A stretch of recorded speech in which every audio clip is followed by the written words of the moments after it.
Hello friends, मान्य ज्ञान group परिवार के इस यूट्यूब चैनल पर आप सबका स्वागत है। मैं विपिन बवेजा आपके लिए मैथ्स में लेके आया हूँ प्रॉफिट लॉस।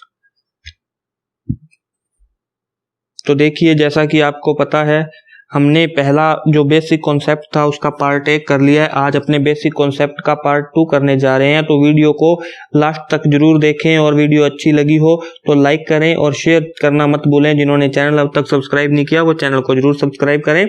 तो ज़्यादा टाइम वेस्ट ना करते हुए अपने आज की वीडियो स्टार्ट करते हैं, जिसमें अपने बेसिक पार्ट 2 करने वाले हैं। पिछली क्लास में हमने बेसिक कुछ बातें सीखी थी, उन्हीं को आगे बढ़ाते हैं। तो देखिए, आज की क्लास में हम क्या सीखने वाले हैं, क्या चीज करने वाले हैं वो देख लिए कि जब किसी वस्तु का क्रय मूल्य देके विक्रय मूल्य पूछा जाए या फिर विक्रय मूल्य देकर क्रय मूल्य पूछा जाए तो हमारा किस प्रकार से सवाल को हल होगा, ये बेसिक चीजें आज अपने करने जा रहे हैं। तो इसको करने के दो तरीके हैं, एक तो अपना फॉर्मूला और एक शॉर्ट ट्रिक।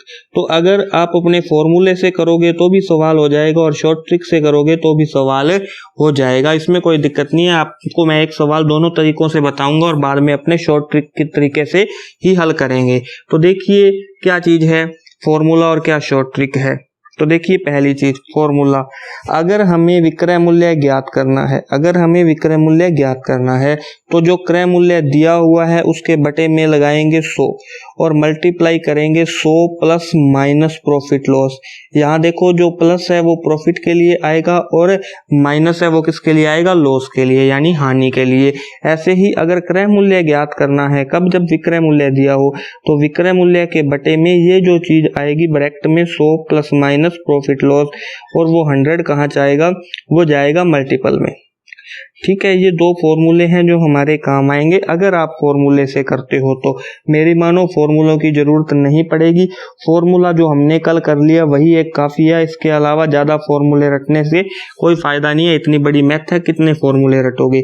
तो अपने पहले सवाल करते हैं फॉर्मूले से और साथ में करेंगे शॉर्ट ट्रिक से, और दोनों ही तरीकों से आपको जो तरीका बढ़िया लगे उस तरीके से कर लेना। पिछली वीडियो में हमने 1 नंबर क्वेश्चन से लेके 6 नंबर क्वेश्चन तक किए थे, तो आज अपने क्वेश्चन नंबर 7 से स्टार्ट कर रहे हैं। तो चलिए देखते हैं आज का पहला प्रश्न और टोटल प्रॉफिट लॉस का 7वां क्वेश्चन। स्क्रीनशॉट लेना है तो आप ले सकते हैं इन फॉर्मूलों का।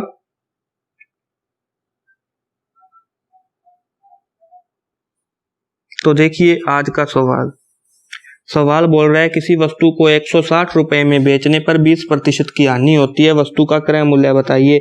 तो एक सिंपल सी चीज, हमें क्या पूछा है, क्रय मूल्य, और उसका फॉर्मूला होता है विक्रय मूल्य बटा में 100 प्लस माइनस प्रॉफिट लॉस। आपको पता है कि अगर लाभ होगा तो प्लस होगा और हानि होगी तो माइनस, तो यहाँ पे क्या होगा, माइनस होगा। तो देखो, विक्रय मूल्य 160 रुपए दिया है वो हमने ऊपर लिख लिया, बटे में 20% हानि, तो 100 में से 20 घटाएंगे तो कितना लिखा जाएगा, 80, इंटू में कितना आया 100, तो 80 गुना 160, यहाँ पे वैल्यू कितनी लिखेंगे, 200। तो हमारा आंसर कितना आया, 200 रुपए उस वस्तु का क्रय मूल्य है। ये तो फॉर्मूले से होगा। अब अगर फॉर्मूला नहीं रटना तो हम क्या करेंगे, देखो हम जब बचपन में मैथ करते थे, मैथ की किताब लगी थी हमें 3री या 4थी क्लास में, तो हमें एक तरीका सिखाया गया मैथ का कि अगर 5 पेनों का मूल्य 50 रुपए हो तो 10 पेनों का मूल्य ज्ञात कीजिए। आपको याद है वो तरीका क्या था, हम इसको किस तरीके से करते थे, तो मैं आपको याद दिलवा देता हूँ। हम क्या करते थे, लिखते थे 5 पेनों का मूल्य है बराबर 50 रुपए, इसलिए एक पेन का मूल्य होगा बराबर 50 बटे 5 यानी कि 10। और सेम अब जिस वैल्यू को निकालना है वो 3री लाइन में आता है, तो 10 पेनों का मूल्य हो गया 10 गुना 10 यानी कि 100 रुपए। तो यही तरीका जिसको एक एक नियम बोलते हैं, अपने इस शॉर्ट ट्रिक से प्रॉफिट लॉस के ऐसे सवाल करेंगे। कैसे करेंगे वो देखिए।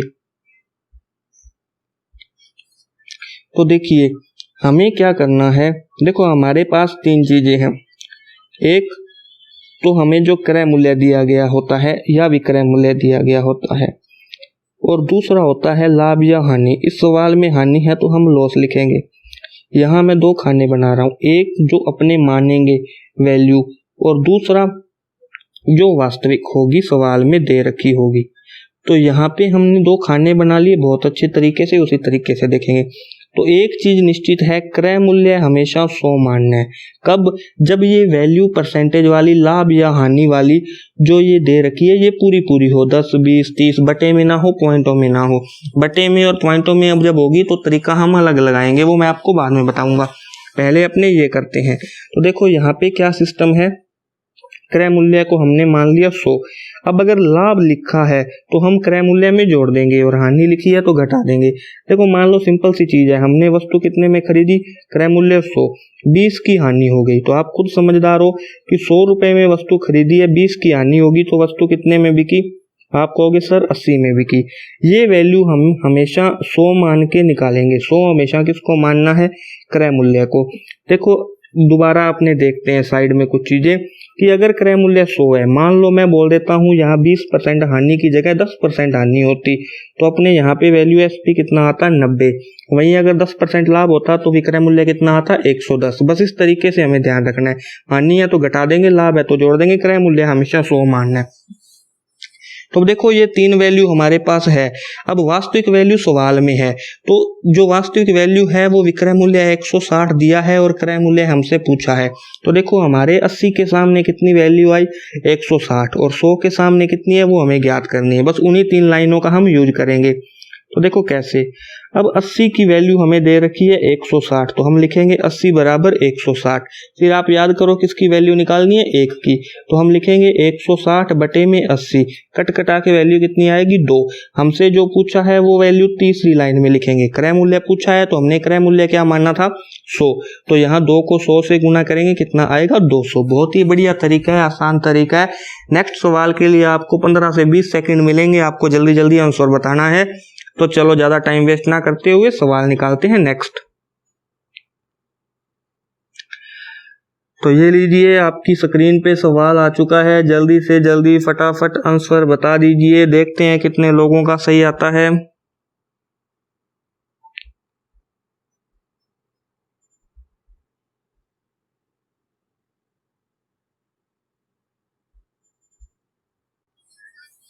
तो देखिए हमारे पास हम पहले लिखेंगे सीपी, यहाँ पे लाभ है तो हम क्या लिखेंगे, लाभ या हानि में से एक ही दिया होता है, और फिर हम नीचे लिख रहे हैं एसपी।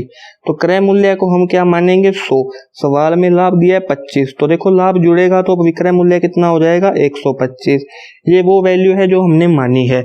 अब सवाल वाली क्रय मूल्य बताइए, तो सिंपल सी बात है, क्रय मूल्य पूछा है और यहाँ पे प्रॉफिट या लॉस का कोई लेना देना नहीं है, और विक्रय मूल्य दे रखा है 3750। तो हम क्या लिखेंगे, 125 की जो वैल्यू है वो कितनी है, 3750 रुपए। सेम ऐसा ही 1 की जो वैल्यू आएगी वो आएगी 3750 बटे में 125, और सेम ऐसा ही जब 100 की वैल्यू निकालेंगे तो यहाँ पे 3750 बटा में 125 इंटू में कितना आएगा, वो 100 आएगा। तो देखो 25 चौका 100, 25 पाँजा 125। तो यहाँ पे ये वैल्यू कट गई, हमारे पास जो वैल्यू बची वो मैं इधर लिख रहा हूँ, 3750 इंटू 4 बटे में कितना, 5 से जब इसको काटोगे 3750 को तो हमारे पास जो वैल्यू आएगी वो 750 आएगी, क्योंकि 75 पाँजा 375 होते हैं। तो यहाँ कट कटा के वैल्यू जो बनेगी वो 3000 बनेगी, और यही हमारा क्या होगा, आंसर होगा। उम्मीद कर रहा हूँ ये बात आपको समझ में आई होगी। अगला क्वेश्चन चलते हैं, क्वेश्चन नंबर 9, जो सेम ऐसा ही है। ये लीजिए आपकी स्क्रीन पे आ गया। अब फटाफट आंसर बता दो, 30 सेकंड का टाइम है आपके पास।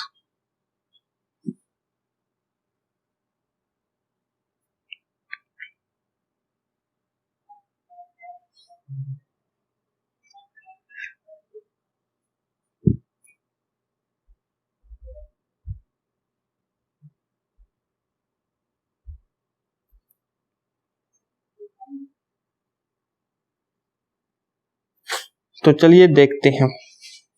देखो अब सवाल ने लिखा है किसी वस्तु का क्रय मूल्य है, तो क्रय मूल्य दिया हुआ है 8000, यानी कि 100 की वैल्यू हमें दे रखी है, और 15% क्या लिखा है, लाभ। तो देखो हम सीपी मानेंगे, पहले तो कितना मानेंगे, 100 मानेंगे, हमेशा ही 100 मानना है। अब प्रॉफिट है तो प्रॉफिट दे रखा है 15, और अब वैल्यू आती है किसकी, विक्रय मूल्य की। तो 100 में 15 जब लाभ जोड़ेंगे तो विक्रय मूल्य बन जाएगा 115। और अब बारी आती है कि हमारे पास ये काल्पनिक वैल्यू है जो हमने अपनी तरफ से बनाई है। और वास्तविक वैल्यू की बात करेंगे तो क्रय मूल्य के सामने लिख देंगे 8000, प्रॉफिट लॉस का कोई लेना देना नहीं है और विक्रय मूल्य पूछा है। तो एक सिंपल सी बात है, 100 की वैल्यू कितनी है 8000, तो यहाँ से अगर हम 1 की वैल्यू निकालेंगे तो 8000 बटे में 100 लिखेंगे, 2 जीरो से 2 जीरो कट गई, कितनी वैल्यू आ गई 80। अब हमें विक्रय मूल्य निकालना है यानी 115 की वैल्यू निकालनी है, तो 80 को जब अपने 115 से गुना करेंगे तो आंसर आएगा 9200 और यही हमारा आंसर है। बात समझ में आई होगी। अब अपने नेक्स्ट वो चीज करते हैं, जब वैल्यू किस में दी हो, परसेंटेज जो है वो पॉइंटों में दिया हो, बटे में दिया हो, यानी पूरा पूरा नहीं दिया हो, तब 100 मानना थोड़ा सा डिफिकल्ट होता है। कैसे डिफिकल्ट होता है मैं आपको अभी बताता हूँ। जैसे मान लो मैं किसी सवाल में बोल दूं कि जो हानि हुई है या लॉस हुआ है वो 16 से ही 2/3% हुआ है, तो देखो अब क्रय मूल्य तो हम 100 मान लेंगे, तो इसमें 16 से ही 2/3 जब घटाएंगे तो यहीं कुछ लोग उलझ जाएंगे। 83 से ही 1/3% निकालना थोड़ा सा मुश्किल हो जाएगा, टेढ़ी खीर हो जाएगी।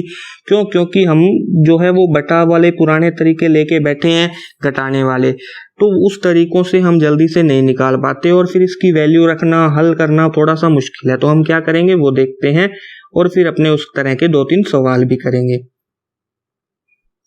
तो देखिए हम करेंगे क्या। तो जैसे मान लो 16 से ही 2/3% लाभ या हानि दे रखा है, तो हम इस फ्रैक्शन में बदलेंगे या यूं के रेशियो में बदलेंगे। तो देखो हमें पता है इसको जब हल करेंगे तो 16 तिया 48 और 2 50 बटा में कितना आया 3, और परसेंटेज हटाते हैं तो उसकी जगह आता है 1/100। तो देखो 50 एकम 50, 50 दूना 100, वैल्यू कितनी है 1/6। अब इस फ्रैक्शन में जो नीचे वाली वैल्यू होगी उसे हमेशा हम क्रय मूल्य मानेंगे, जैसे 100 मानते थे वैसे क्रय मूल्य, और ऊपर वाली वैल्यू होगी अगर प्रॉफिट लिखा है तो प्रॉफिट मानेंगे और लॉस लिखा है तो लॉस। काम सेम ऐसे ही करेंगे। मान लेते हैं एक बार ये प्रॉफिट है तो यहाँ विक्रय मूल्य कितना आएगा जोड़ने के बाद 7। ऐसे ही अगर ये लॉस होता, हानि होती, तो 6 वाली वस्तु एक हानि में बिकी तो विक्रय मूल्य को हम कितना मानेंगे 5 मानेंगे। तो इस प्रकार हम मानेंगे। चलो एक और देखते हैं, फिर आप हल करना। जैसे मान लो मैंने लिख दिया 12.5% लाभ, 12.5% क्या लाभ, तो यहाँ हल करेंगे 12 दूना 24 और 1 25 बटा में 2, परसेंट हटाया तो 1/100, 25 एकम 25, 25 चौका 100, वैल्यू कितनी बनी 1/8। तो सिंपल सी चीज है, अगर 8 क्रय मूल्य है तो 1 क्या हो गया लाभ, क्योंकि हमने क्या बोला था लाभ। तो क्रय मूल्य हम क्या मानेंगे नीचे वाली संख्या 8, और विक्रय मूल्य लाभ के साथ गिना जाएगा तो कितना हो जाएगा 9, और हमें इन दोनों में से एक की वैल्यू दी होगी और दूसरी हमें ज्ञात करनी होगी। तो ज्यादा टाइम वेस्ट नहीं करते, पहले अपने 1-2 भिन्न को बदलते हैं। आप आंसर बताना फटाफट कितना आएगा, यानी कि आंसर का मतलब है आपको क्रय मूल्य और विक्रय मूल्य बताना है कितना कितना आएगा। 10 सेकंड का मैं आपको टाइम दूंगा।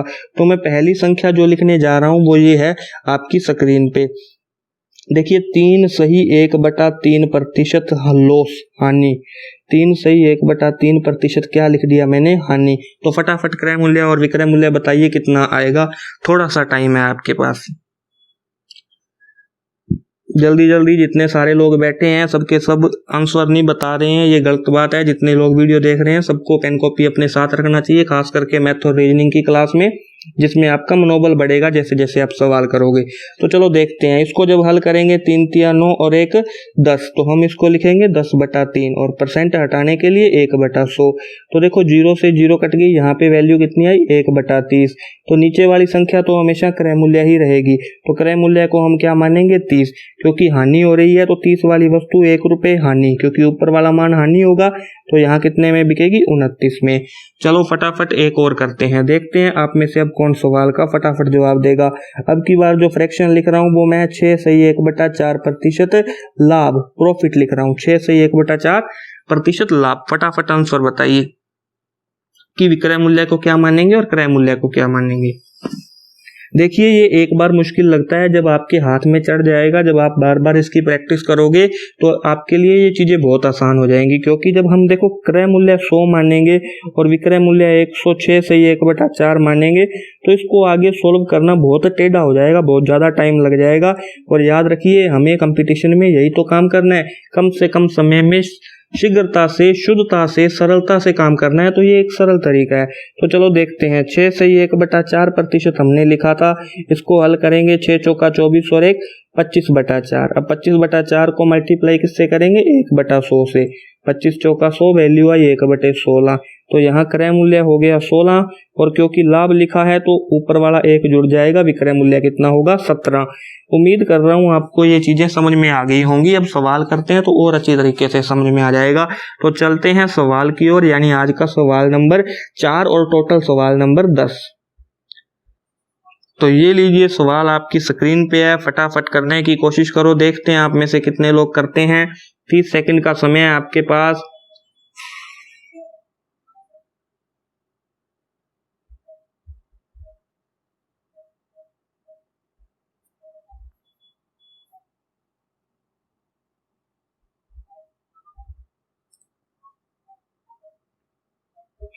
देखिए फ्रैक्शन तो वही है जो अपने अभी करके गए हैं, तो ज्यादा मुश्किल होनी नहीं चाहिए आपके लिए।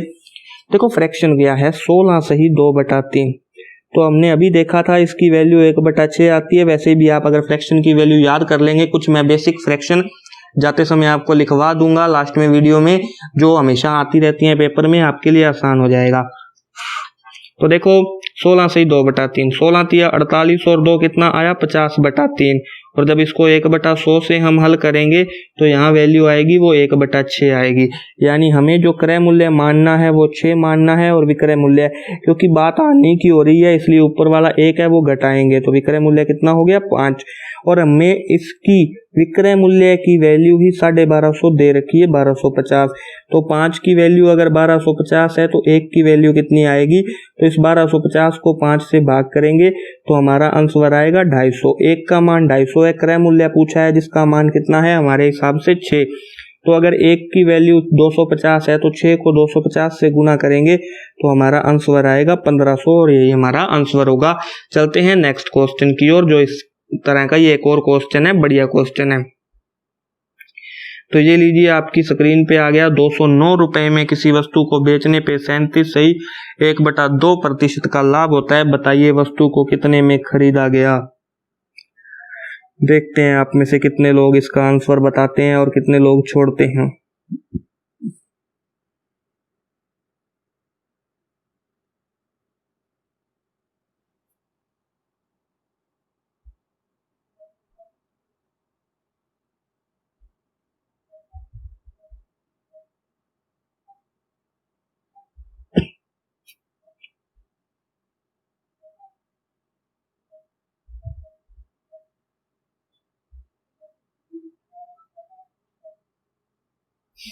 तो चलिए देखते हैं, सबसे पहला काम हमारा क्या है, फ्रैक्शन में बदलना।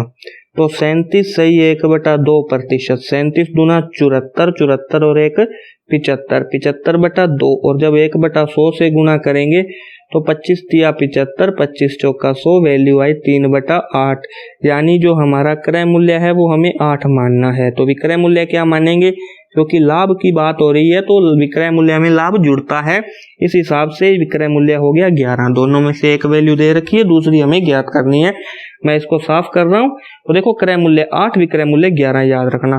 तो हमें क्या लिखा है, 209 में बेचने पर, यानी कौन सी वैल्यू दी है हमें, विक्रय मूल्य। तो हम लिखेंगे 11 बराबर 209। तो यहाँ से 1 की वैल्यू निकालेंगे। तो देखो 1 की वैल्यू निकालेंगे, हम लिखेंगे 209/11। देखो पूरा पूरा भाग जा रहा है, आपको स्पष्ट पता चल रहा है। 11 एकम 11, 11 निमन 99, तो 19 आ गया। 1 की वैल्यू 19, पूछा क्या है, कितने में खरीदा गया, यानी कि सीपी क्रय मूल्य का मान पूछा गया है। तो क्रय मूल्य हमने क्या माना था जी, हमने माना था 8। तो यहाँ देखो जब 8 की वैल्यू निकालेंगे तो 19 गुना 8 करना पड़ेगा। तो यहाँ देखो 19 गुना 8 करेंगे तो जब इसको मल्टीप्लाई करेंगे तो वैल्यू कितनी आएगी, 152, यानी 152 रुपए। तो ये था हमारा एक और सवाल। तो इस सवाल के साथ ही हमारा जो बेसिक कॉन्सेप्ट था, बेसिक जो चीजें थी वो कंप्लीट हो गई हैं प्रॉफिट लॉस की। कल से जो नई वीडियो आएगी उसमें हम टाइप वाइज, टाइप नंबर 1, 2, 3, 4, 5, 6 जितने भी तरीके के टाइप के सवाल आज तक किसी भी पेपर में आए हुए हैं सब करेंगे। लो लेवल से लेके हाई लेवल तक हम जाएंगे। और कुछ ऐसे सवाल भी हैं जिनमें एक से ज़्यादा टाइप, जैसे 1 नंबर टाइप और 4 नंबर टाइप मैंने आपको करवाया, तो उसका मिक्स सवाल भी आ जाता है। वो भी अपने लास्ट में एक बड़ी वीडियो बनाएंगे 1 घंटे 1.25 घंटे की, उसमें हम सारा करेंगे। तो जैसे कि मैंने आपको वादा किया था, मैं कुछ बेसिक परसेंटेज की आपको वो बता देता हूँ शॉर्ट।